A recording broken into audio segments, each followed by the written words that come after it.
In today's video, I'm going to teach you how to create and use a formula field in Airtable. To get started, open your Airtable table and make sure you're in the exact table where you want the calculation to appear. Formula fields are useful because they automatically calculate values for you based on the information already in your records. This can save time, reduce manual work, and help keep your data consistent. Once your table is open, look for the plus button used to add a new field.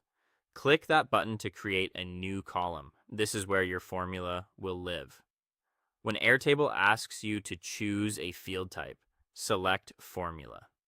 Choosing the correct field type is important because a formula field is designed to calculate results automatically rather than store information you type in manually.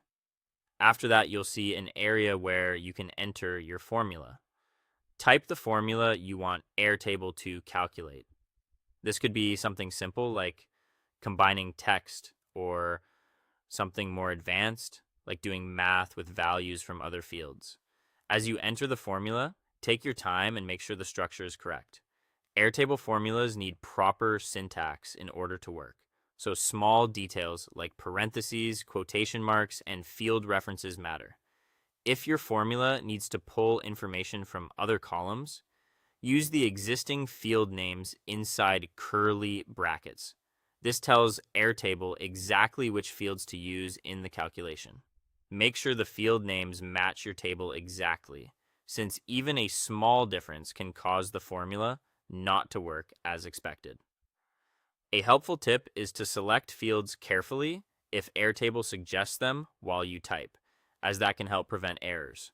Before finishing, review the formula one more time to make sure everything looks right. Once you've checked it, save the field. Saving applies the formula to the entire column, and Airtable will immediately calculate the result for each record in your table. Finally, review the result in each record. This step helps confirm that the formula is working the way you intended. If the results look off, the issue is often related to field names, missing brackets, or the way the formula is written. Carefully checking the output can help you catch mistakes early and refine the formula if needed.